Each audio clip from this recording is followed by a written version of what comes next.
Since it's nearing Christmas, I thought I'd make some happy videos and, you know, I can probably sit back and relax and drink some mulled wine, even though I fucking hate mulled wine. And I thought, you know what really spreads Christmas cheer?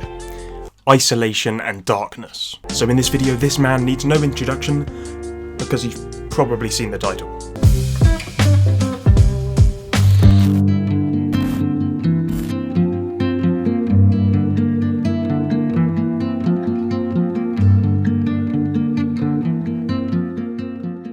I was actually going to do like a whole thing where I dress up as a Tim Burton character, but it's just too fucking cold. Big up the cost of living crisis. See, the fascinating thing with Tim Burton is his style is so synonymous, it's warranted its own word, Burton-esque. And this gothic appearance to his work has obviously continued to this day with the release of Wednesday. I'm really interested in what people actually thought about Wednesday, because like, I'm kind of 50-50 on it. Like, Jenna just fully carried the show.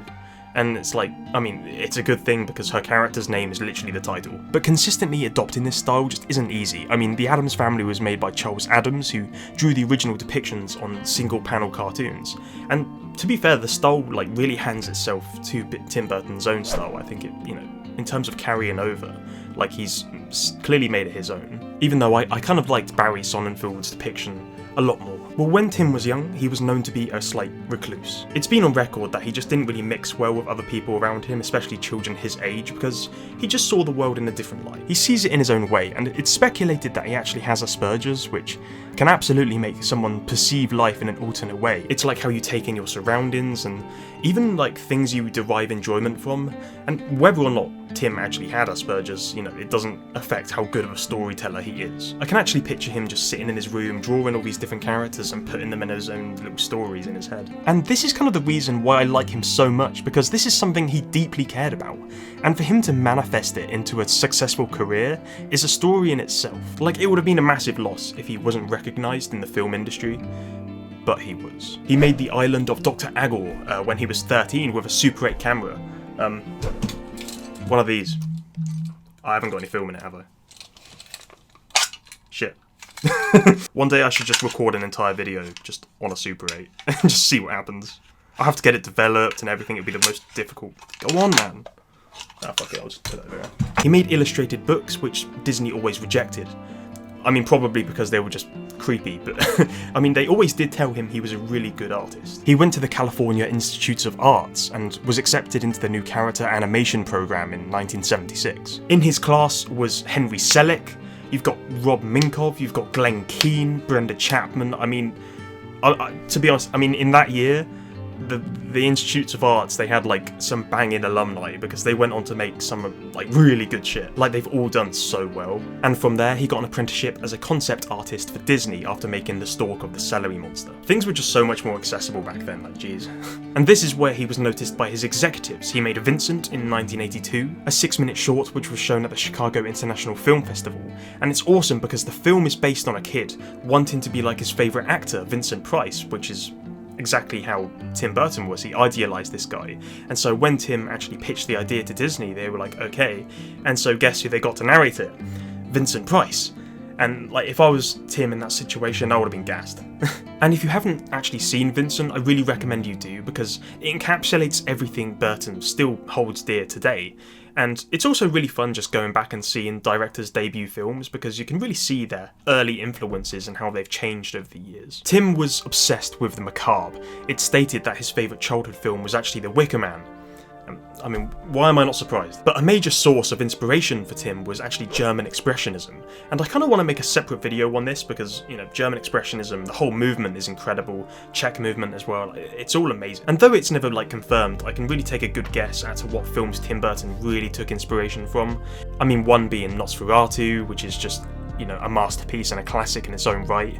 And something which I really hold very close to my heart, and it's my favourite horror film, fantastic, is called The Cabinet of Dr. Caligari by Robert Wiene. And Wiene was an absolute legend. I'm not going to say anything about The Cabinet of Dr. Caligari, but just know that it's the stuff of genius and nightmares. And see, what Tim Burton did was what any good artist should do.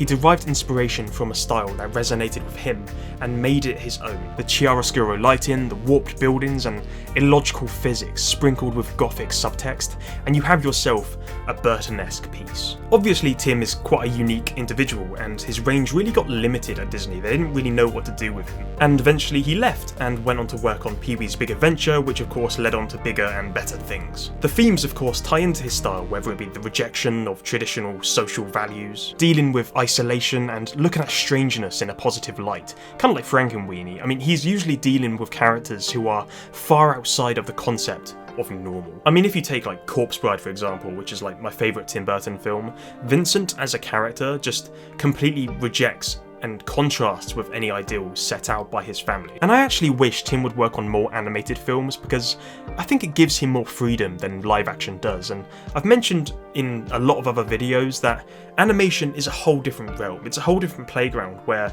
the creator has a lot more control and freedom over exactly what they want their mind to be displayed as. And this is where people sometimes get Tim Burton confused with Henry Selick, and it's an easy mistake to make, but Henry is essentially more tailored and his style more ingrained in animation as opposed to live action. And specifically like stop motion, I mean, I recently watched Wendell and Wild and like, it's brilliant. And so it's really cool to see he's sort of keeping up that style. But fun fact, Tim Burton was actually the one that pitched the idea of A Nightmare Before Christmas, and it was set out in a 3-page poem.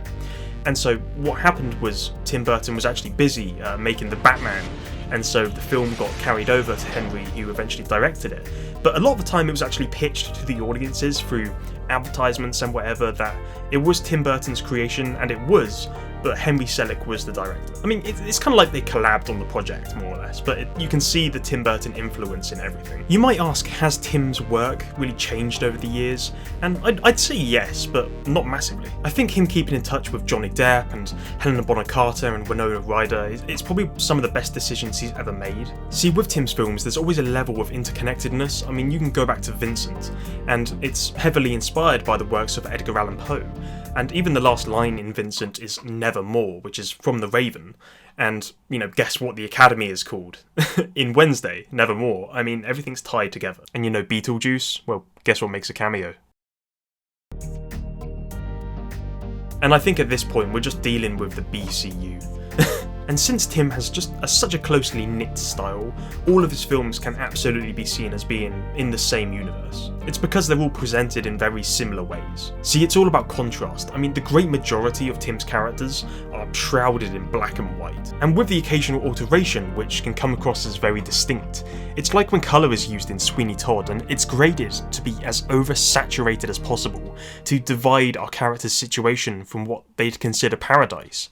Or even the use of colour in Wednesday, which again is visually representing a divide between our characters and how they perceive life, and it's a representative of their ideologies. And it's sort of played as a visual gag, and it's a joke in a sense, but it's just funny how always the protagonists are usually very dark or, you know, very downtrodden, and that mirrors Tim Burton as the creator. You know, they're not unlike him. He writes himself into the stories. An exception to this, of course, is Alice in Wonderland, and I mean, it's not the only Tim Burton film that has a lot of colour, but it's really distinct in that Burton still needed to accommodate the original essence of Wonderland by its creator, Lewis Carroll. But you can still see the massive influence of German expressionism within the film. I mean, the term Gothic in itself is derivative of German culture, and specifically architecture after the fall of Rome. So we're seeing a blend of Burton's surrealist style and medieval architecture, which has gone on to inspire many works in its own right. Especially when you're playing like Dark Souls. I mean, you have Elden Ring, which recently won the Best Game Design Award. It's the best art direction, and you can see why. I mean, the Gothic style is just gorgeous. And obviously the adjective of Gothic, it sort of relates to mystery and gloom and horror, and I think that fits with Tim Burton's voice incredibly well. But again, there's still contrast involved.